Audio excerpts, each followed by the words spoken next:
भारतीय आजी माजी सैनिक संघटना व त्रिदल आजी माजी सैनिक संघटना शिरूर यांच्या वतीने सन 1971 भारत पाकिस्तान युद्धाचा सुवर्ण जयंती सोहळा, वीर माता वीर पिता वीर पत्नी सन्मान सोहळा व त्रिदल आजी माजी सैनिक संघ शिरूर यांचा द्वितीय वर्धापन दिन रविवार दिनांक 14 नोव्हेंबर 2021 रोजी सकाळी 11 वाजता बोऱ्हाडेमळा शिरूर जिल्हा पुणे या ठिकाणी साजरा करण्यात आला। यावेळी नवनिर्वाचित तहसीलदार मॅडम शीतल घावटे यांच्या हस्ते महाराष्ट्राचे कुलदैवत श्री श्री छत्रपती शिवाजी महाराज यांच्या पुतळ्यास पुष्पहार वाहून दीप प्रज्वलित करण्यात आले। 1971 मध्ये शहीद झालेल्या जवानांना सलामीद्वारे मानाचा मुजरा देण्यात आला। यावेळी महाराष्ट्रातील तमाम त्रिदल सैनिक सेवा संघ व आजी माजी सैनिक संघटना उपस्थित होत्या। उपस्थित मान्यवर व प्रमुख पाहुणे माननीय श्री अशोक बाप्पू पवार साहेब, आमदार शिरूर हवेली। व्यासपीठावरील उपस्थित मान्यवर श्री अशोक चौधरी, कोर कमिटी अध्यक्ष महाराष्ट्र राज्य, श्री संदीप भाऊ लगड, त्रिदल सैनिक सेवा संघ संस्थापक अध्यक्ष, तसेच व्यासपीठावरील उपस्थित मान्यवरांनी आपले आपले मनोगत व्यक्त केले।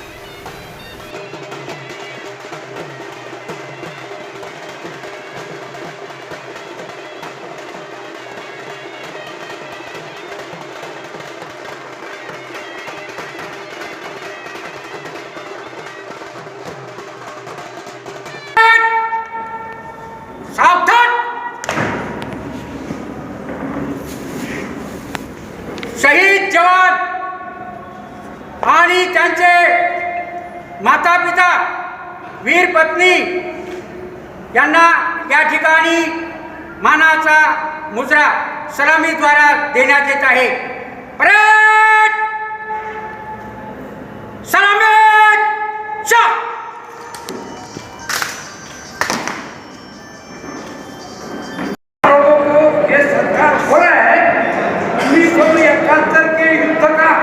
लेकिन किसी ने बॉर्डर में देखा नहीं। मैं आप लोगों को सबको बॉर्डर पर ले जाऊंगा, लेकिन बात नहीं करना है, कोई चुपचाप सुनना है। युद्ध कथा रमणीय, ये युद्ध कथा बहुत मनोरंजक होता है। कोई बात नहीं करेगा तो हम बोलेगा और आपको युद्ध क्षेत्र में ले जाएगा, लेकिन कोई बात करेगा मैं बंद कर दूंगा। मैं 1971 का युद्ध का खिलाड़ी है। मैं सब जानता हूँ यह युद्ध कैसा हुआ, कितने दिन हुआ, कहाँ हुआ और क्यों हुआ। आवाज फिर भी आती है, आवाज फिर भी आती है, नहीं तो बंद कर देगा। ये युद्ध हिंदुस्तान और पाकिस्तान के बीच में हुआ। ये बॉर्डर जब नहीं थी, ये बसंत रिवर है जो जम्मू कश्मीर से लगे अरबी समुद्र को मिलती है। बसंत रिवर जो हमारी नेचुरल बॉर्डर है। आज यह युद्ध नियोजन युद्ध था, युद्ध होने वाला है। उस टाइम पे सेनापति फील्ड मार्शल मानिक शाह थे। जब हमारी यूनिट, हमारा संग्रह बसंत रिवर के नजदीक सांबा सेक्टर में था, जो अभी युद्ध में उनको पता होगा ये सांबा सेक्टर कहाँ है। जब कोई रेलवे लाइन नहीं थी, कुछ भी नहीं, अभी रेलवे लाइन हो गई है। ये युद्ध ऐसा जानबूझकर हुआ, ये हमारा देश का और सब मराठा मंडल उस टाइम पर सांबा बॉर्डर में थी और यकीनन 93 में वो शामिल सांगायला आनंद होतोय। भारतीय माजी सैनिक संघटना आणि त्रिदल सैनिक सेवा संघ शिरूर, त्रिदल महिला शक्ती आघाडी शिरूर यांच्या संयुक्त विद्यमानाने 1971 भारत पाकिस्तानच्या लढाईमध्ये जे आपल्या जवानांनी आपले बलिदान दिले आणि आज ते सध्या इतरही आहेत, आपले माजी सैनिक, आमचे मार्गदर्शक गुरुवरे साहेब आहेत या ठिकाणी, त्यांचा सत्कार सोहळा या ठिकाणी ठेवण्यात आलेला आहे। त्याच पद्धतीने त्रिदल शिरूर यांचा दुसरा वर्धापन दिन या ठिकाणी साजरा करण्यात आलेला आहे. आणि खरंच मला आनंद होतोय आज आपल्यासाठी नवनिर्वाचित तहसीलदार साहेब शेळके साहेब या ठिकाणी उपस्थित आहेत. त्याच पद्धतीने कटके साहेब आहेत.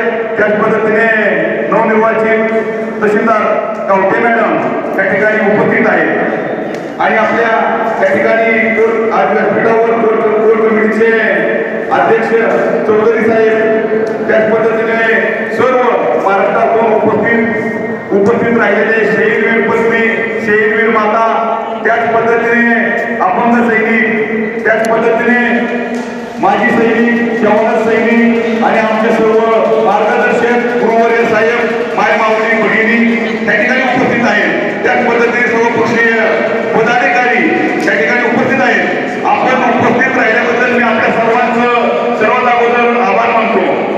जरूर आहे जर आपण जर कुठं शासकीयमध्ये 4-5 कोटी आम्हाला जागा दिली तर त्या ठिकाणी आम्ही दिव्य भव्य असं आपल्या मार्गदर्शनाखाली कार्यालय स्थापन करू. आणि खरंच मला हेच सांगायचंय, पप्पू विषय असा आहे की आपण जर शासकीय कार्यालयामध्ये गेलं तर आज जर मला असं सांगायचंय, आपल्या शेख मॅडम आहेत तहसीलदार शिरूर, शेख मॅडमचं एवढं आभार मानतो मी. आज आमच्या जवानांचं, आमच्या सैनिकांच्या मसूनच्या ज्या अडचणी आहेत खरंच शेख मॅडमने आम्हाला 100% सपोर्ट केलेला आहे. त्याच पद्धतीने पप्पूंना मला हे सांगायचंय, खरंच पप्पू आमच्या सैनिकावर खोटे मध्ये केले जाते. मग मला हे सांगायचंय की बारामती तालुक्यामध्ये खेळ काढलेला आहे. सैनिकावर जर गुन्हा दाखल कोण करायला आला तर 2 दिवस असा खेळ काढलेला आहे की 2 दिवस त्याची तपासणी पडताळणी करावं. आणि जर खोटं असेल तर 100% त्याच्यावर गुन्हाच नाही, आम्हाला फाशी दिली तरी चालेल. पण अशा घटना आपल्या शिरूर तालुक्यामध्ये सुद्धा घडलेल्या आहेत. तर आपण थोडं लक्ष घालावं असं मला सांगायचंय.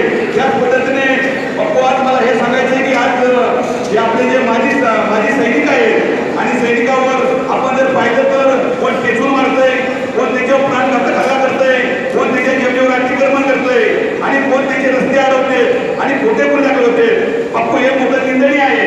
जो सैनिक देशाची सेवा करतो आणि त्या सैनिकाला गावामध्ये आल्यानंतर काही लोक मारते, हे फार निंदनीय आहे. विदल सैनिक सेवा महाराष्ट्र राज्याच्या द्वितीय वर्धापन दिन त्याचप्रमाणे शिरूर टेंगे आज करून कटके साहेब असतील, पवार साहेब असतील, कुमार साहेब असतील यांनी सर्वांनी मिळून 1971 साली युद्धामध्ये शहीद झालेले, युद्धामध्ये सहभाग घेतलेले बळीजन, त्याचप्रमाणे त्यांचे पाल्य यांचा सन्मान ठेवला. अतिशय उत्कृष्ट अशा पद्धतीची विचारसरणी आणि ही आता काळाची गरज आहे. प्लीज साहेब, पवार साहेब, तर मला या ठिकाणी बरेच वेळापासून आम्ही साहेबांची वाटच बघत होतो. म्हणून आमचे हे शिरूर तालुक्यातले जे सैनिक आहेत त्यामध्ये कटके साहेब असतील, पवार साहेब असतील, कुमार साहेब असतील आणि महिला मंडळ असेल, खास करून इतकेताई असतील, सर्व त्यांच्या मंडळ एवढं ऍक्टिव्ह आहे की भरपूरच. कारण सैन्यामध्ये असताना ते बाकी भाषण राजकीय त्या गोष्टी शक्यतो कमी असतात. म्हणून आमची जी महाराष्ट्राची टीम आहे त्यामध्ये रेश्माताई चौधरी, ॲडव्होकेट रेश्माताई चौधरी या सल्लागार आहेत. त्याचप्रमाणे भारतीताई या विदल सैनिक सेवा महासंघाच्या महाराष्ट्र राज्याच्या अध्यक्ष आहेत. तसेच या ठिकाणी आपल्या या कार्यक्रमाला अध्यक्ष लाभलेल्या तहसीलदार ताई आहेत. आणि त्याचप्रमाणे प्रत्येक जिल्ह्यातून बारामतीकरही आलेले आहेत. बारामतीकर मानल्यानंतर आपण थोडं डायव्हर्ट होतो, परंतु आमच्याकडेही बारामतीकर आहेत आणि ते निंबाळकर साहेबही आलेले आहेत. तसेच प्रत्येक जिल्ह्यातून प्रतिनिधी या ठिकाणी आलेले आहेत. प्रथमतः त्यांचं मी सर्वांचं स्वागत करतो, अभिनंदन करतो. आणि पवार साहेब आपण आभार. आणि याच्यातूनच आपल्याला कळतंय की आपल्याला सैनिकाबद्दल नक्कीच आदर आहे. आपले कार्यकर्ते या ठिकाणी येऊन गेले, ते आम्हाला सैनिकच्या भेटही येऊन गेले आणि तुम्ही आलात त्याबद्दल सुरुवातीला तुमचं अभिनंदन करतो. बॉर्डरवर सेवा केली, ड्युट्या केल्या, परंतु फेर जनच पाहिला असेल, एक महिला की त्याच्या म्हणजे कामगिरीमुळं त्यांनी नाव कमवलं, पैसा कमवला, हा प्रत्येकाचा अधिकार आहे. परंतु ती महिला राणावत, कंगना राणावत यांनी असं बोललं की भारत देश 1947 नाही 1914 साली स्वातंत्र्य झालं. मला यदानी तुम्हाला सांगावं वाटतं, चौधरी मॅडम त्यांना ऐकू येते. चौधरी मॅडम त्यांच्याशी बोलतोय काम. 1947 पासून भारतातला प्रत्येक सैनिक बॉर्डरवर एंट्री येतो आणि ही कंगना राणावत मॅडम बोलते की 1914 ते 2014 ला आम्हाला स्वातंत्र्य मिळालं. तयारी पाक केलेलं काम आहे ही गंभीरतेने तुम्ही विधानसभेमध्ये मांडली पाहिजे. हे ज्या सैनिकांनी त्याग केला, तरुण पत्नीने आपला पती दिला, माताने आपला तरुण जवान दिला, काहींनी त्याग केले आणि हा महाराष्ट्राचा इतिहास बदलायला चाललेली कंगना राणावत यांचा मी जाहीर निषेध करतो संघटनेला. आज कोणी उठते आणि इतिहास घडवण्याची इतिहास बिघडवते ही गोष्ट खेदजनक आहे. आणि आता मी नम्र विनंती करीन, आपल्या माध्यमातून नम्र विनंती करीन की अशा व्यक्तीच्या विरुद्ध देशद्रोहाचा गुन्हा दाखल झाला पाहिजे. कारण हे स्वातंत्र्याचा काय म्हणतात त्यांना माहीतच नाहीये. कारण त्याचं असं आहे की यांच्या आईवडील सुद्धा जन्मले नसतील आणि हे सांगतात की 2014 ला स्वातंत्र्य खरं मिळालं. म्हणजे आम्ही केलेला त्याग, आमच्या पूर्वजांनी केलेला, स्वातंत्र्य सैनिकांनी केलेला आणि किती महान पुरुषांनी केलेला स्वातंत्र्यासाठी त्याग तो भारतात आहे. तर कृपा करून आपण या गोष्टीवर निश्चितपणाने आणि याच्यावर वाच्यता झाली पाहिजे एवढी माझी ही एक विनंती आहे. त्याचप्रमाणे साहेब, आपल्या महाराष्ट्रामध्ये शासन आणि प्रशासन त्रिदल सैनिक संघटना सुरू झाल्यापासून बरंच चपकारलेलं आहे. परंतु काही अधिकारी अजून सुद्धा धुंदीत आहे. त्यांना असं वाटतं की ह्या सैनिकांना काही नियमच माहीत नाही. तर माझी विनंती आहे, प्रत्येक जिल्ह्याच्या पालकमंत्र्यांना आम्ही पत्र लिहिलेलं आहे की सैनिकाचे ते प्रश्न सोडवताना विचार करून सोडवा. अन्यायदायक निर्णय घेऊ नका. ज्यावेळेस एक सैनिक किंवा सैनिकाचा प्रमुख पोलीस स्टेशनला जातो, पोटतिडकीने विषय मांडतो आणि त्यावेळेस त्या पोटतिडकीला तुम्ही कामात अडथळा आणला असं म्हणता. कामात अडथळा आणला, कसा काय कामात अडथळा आणला? आम्ही काय तुमचे टेबल फोडले, विट्या फोडल्या की आम्ही तुमचे कम्प्युटर फोडले, मग तुमच्या कामात अडथळा आहे. मग कामात अडथळा जर आम्ही तुमच्या घरानं मांडलं, कामात अडथळा आम्ही जायचं का? प्रश्न मांडायचे कसे? तर म्हणून आमची विनंती आहे की येत्या अधिवेशनामध्ये माजी सैनिकावर 353 गुन्हा लागू झालाच नाही पाहिजे.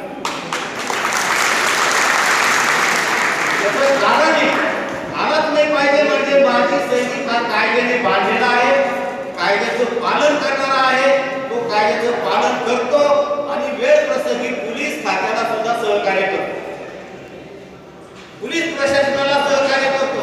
तो कायदा कसा काय मोडत आणि तो कामामध्ये अडथळा कसा काय आणत? म्हणून माजी सैनिक परिवाराचा कुठलाही सदस्य तक्रार घेऊन गेला आणि तसा जियार आहे की सैनिकाचं जर समजा कोणी आलं तर त्याला प्राधान्यक्रमाने बसा, पाणी द्या, इथं सोडा. परंतु आपला माणूस गेल्यानंतर त्याच्याकडे बघण्याचे जांभळे देतात, काही विचारच करत नाही. तर माझं नम्र निवेदन आहे आमदार साहेबांसमोर, पोलीस खात्याचे अशा विचाराचे पोलिसांनी सावध व्हा. त्यांची जागा आहे, नोंदीवाच काहीतरी राहिले, पण कायदेशीर असेल, नोंद होणार असेल तर तिथं तुम्हाला आपण चांगल्यापैकी किंवा सत्तर तुम्ही जागा एखादी दिली, म्हणजे 2 मजली बांधून खाली तुमचं काय ऑफिस करून वर सैनिकांना आपण देऊ, असं काहीतरी पर्याय काढू शकतो. मला इमारत द्यायला तर मला काय अवघड, मी आत्ता माझं जागा आहे म्हणलं तर मी लगेच म्हणतो. कारण आम्हाला आमदार फंड हा 4 कोटी रुपयाचा आता त्यामुळे आम्ही मागच्या पंचवार्षिकला मला तुम्ही विधानसभेत पाठवलं 130 सभा मंडप दिल्या. म्हणून तुमच्या परिसरातले सभा मंडप दिले. त्यामुळं सभा मंडप देणं, आता आम्ही प्रत्येक गावामध्ये आपण वेगवेगळे प्रयोग करतो. कृषी भवन बांधायचं माझ्या मनामध्ये 4-5 गाव मिळून एक कृषी भवन बांधायचं, कारण आपला शेतकी मदतनीस म्हणजे ऍग्रिकल्चर असिस्टंट हा जागेवर सापडत नाही. तो जागेवर सापडायसाठी एक कृषी भवनच बांधून टाकलं 500 स्क्वेअर फुटाचं. तो जागेवर सापडत आम्हाला परत गावात जायचं म्हटलं तर ह्याच्या घरी काय गेलं तर दुसऱ्याला राग येतो, दुसऱ्याच्या घरी गेलं तर तिसऱ्याला राग येतो. त्याच्यापेक्षा आपलं कृषी भवन, तर कृषी भवन किंवा महिला अस्मिता भवन हे देणं फार अवघड आहे. ते नक्की दे. त्यामुळे फक्त जागेचं परत तुम्ही म्हणता पुढच्या परत त्यावेळेला मला बोलवणार काय झालं, तर माझा प्रश्न आत्ताच आहे, तोच त्यावेळेला राहील की तुम्ही पहिली मला जागा उपलब्ध करून दिली पाहिजे.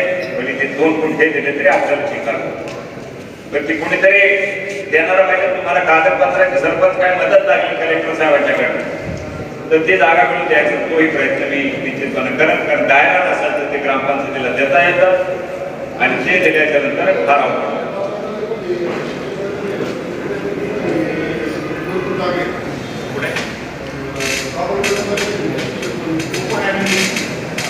आपण त्यांना अभ्यास करू ॲम्युनिटीमध्ये काय काय करू शकतो आपण.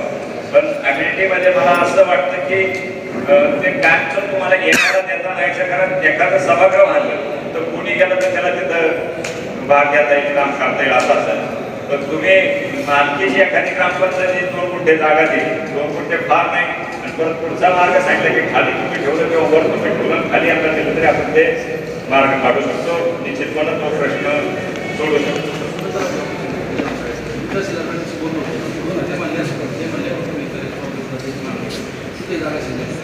किती जागा आहे सर? तुम्हाला साधारण किती जागा लागेल? बांधकाम किती स्क्वेअर लागेल सैनिकांना? सैनिकांना किती लागेल?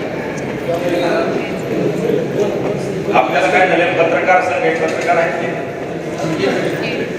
त्यांची काहीतरी मागणी आहे. तर या दोघांचा मिलाप कसा करता येईल तो आपण ग्रामपंचायती लेवलला करावा.